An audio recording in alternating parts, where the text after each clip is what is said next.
c'est de la volonté de l'observation. La volonté, elle est dans le fait de vouloir devenir leader, alors qu'on est numéro 2, et que c'est hyper rare qu'un numéro 2 devienne leader devant un leader qui faisait plutôt bien son boulot et qui était quand même vraiment dominant. Enfin, Adidas, ça. Allez taper Adidas, il faut se dire c'est ça que je veux le faire, mais comment je vais le faire? Et quand ils y arrivent, tout le monde applaudit, mais enfin, aujourd'hui, je ne connais pas d'exemple, je vais mettre de côté des nouvelles technologies où chaque leader vient chasser l'autre, mais dans des catégories un peu dures, de marques qui aient pris le leadership comme ça, c'est hyper rare. Bon, donc ça, c'est cette volonté-là qui déjà me paraît importante, c'est de dire bah, j'ai un ennemi, je vais le taper, mais une fois qu'on a son ennemi, encore faut-il trouver ces zones de faiblesse et puis s'y engouffrer pour éventuellement appuyer bien fort là-dessus et puis gagner. Donc je pense que du coup ça suppose de l'observation. Et l'observation chez Nike, elle est absolument remarquable quand on regarde les choses avec un peu de recul. Ils ont anticipé, me semble-t-il, 2 ou 3 choses majeures qui sont 1, la fin du sport dans les stades et le sport dans la rue. 2, le sport spectacle versus le sport un peu sueur.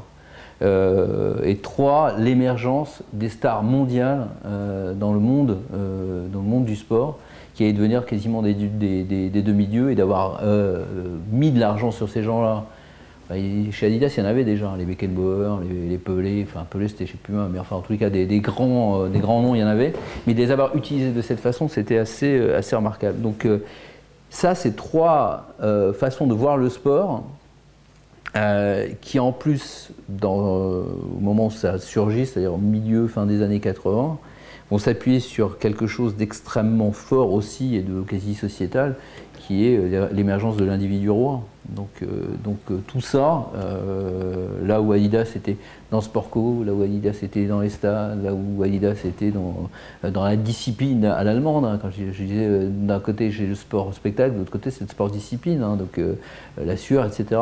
D'avoir mis tout là-dessus en disant il y a une nouvelle forme au fond de sport qui est en train d'émerger, qui intéresse l'individu et qui intéresse l'individu vis-à-vis de lui-même, et donc dans une dimension de dépassement de soi, puisque c'est à ça qu'on est arrivé, formidable. Et puis quand on arrive à trouver, la légende veut que ce soit Phil Knight lui-même qui hurlait ça au téléphone à Dan Whedon parce qu'il n'arrivait pas à trouver la campagne en disant « just do it », et bah, écoute, la boucle est bouclée et la légende est née.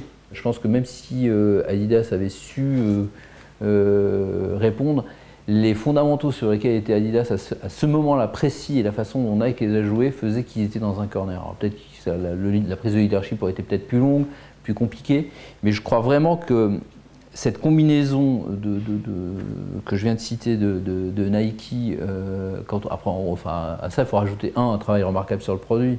Enfin, c'est Just Do It, mais c'est Air. Hein. Enfin, je veux dire, la combinaison magique de Nike Air avec une signature qui s'appelle Just Do It et un mec qui s'appelle Michael Jordan, c'est quand même pas. Ça tient du miracle. Hein. Donc, miracle provoqué, mais miracle quand même. Travail sur le design. Il y a un moment où, là pour le coup, je pense qu'il pouvait courir longtemps du côté de Nuremberg pour attraper Nike sur le design, parce que c'était injouable. Enfin, en tout cas, dans les forces en présence à l'époque faisaient que c'était pas possible. Mais bon, une technologie forte, une grande campagne et du bon design, il y en a d'autres marques qui ont réussi sur ce triptyque-là. Suivez mon regard, hein, Apple et compagnie. Enfin, c'est quand même des choses qui font qu'à un moment donné, on intéresse les gens et leur donne envie d'y aller, quoi. Elle est remarquable parce qu'elle change, là pour le coup, c'est un leader qui change la relation à la catégorie. Mais vraiment, c'est-à-dire qu'il change la façon dont les gens vont faire du sport et la façon dont les gens vont porter des pompes de sport. Donc, qui vont faire du sport pour eux, sans se préoccuper du collectif, pas besoin de stade, jogging, running, enfin tout ça. Ça fait émerger une nouvelle forme de relation au sport. C'est quand même pas rien.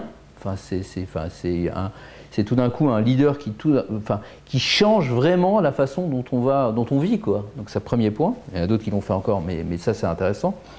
Et la deuxième chose intéressante quand même et de remarquable dans ce qu'a fait Nike, au-delà du changement de la relation au sport et à la catégorie, c'est aussi la façon dont on porte les pompes de sport. 80% des pompes achetées chez Nike aux États-Unis ne servent pas à faire du sport. Donc vous voyez les deux pôles du sujet. Donc, il y en a un qui est vraiment sur une transformation des chaussures de sport en objet fashion, et deux, une nouvelle façon de faire du sport. Et ben, ça fait deux choses qui ont tracté le business de cette catégorie pendant 30 ans, quoi.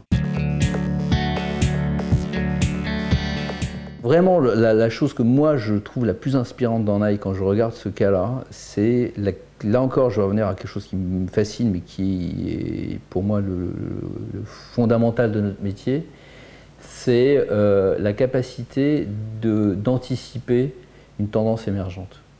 Enfin, quelque chose qui va émerger, qui est vraiment puissant. Et là, en l'occurrence, voir, se mettre dans la rue, observer, de dire, il y a des gens qui courent, parce qu'en fait, il y a des gens qui ont couru dans la rue avant que Nike n'universalise la chose. Mais cette capacité d'observation, c'est ça qui fait la différence aussi entre un bon professionnel et un génie du marketing. Les bons professionnels, ils suivent les tendances, et les génies, ils les précèdent, ou ils les inventent, ou en tout cas, ils les provoquent. Moi, ce qui me fascine encore, c'est pour le coup, dans ce cas-là, c'est l'extraordinaire diversité des exécutions. Là, je parle vraiment des modes d'expression, mais l'extraordinaire diversité. On peut aller en Chine, à Hong Kong, au Brésil quand il s'agit de foot, en France. Il y a des tas d'exécutions Nike différentes, mais c'est toujours la même marque qui parle. Donc on peut, l'obsession de la cohérence n'est pas une obsession de l'uniformité. Et qu'il peut y avoir et cohérence et diversité, et que c'est pour ça qu'il faut qu'on arrive, nous aussi, à se battre avec les annonceurs, hein, pour montrer qu'on peut créer des marques et qu'on n'est pas obligé de reproduire le même ad vitam. Et ça, pour ça, Nike est un exemple absolument remarquable.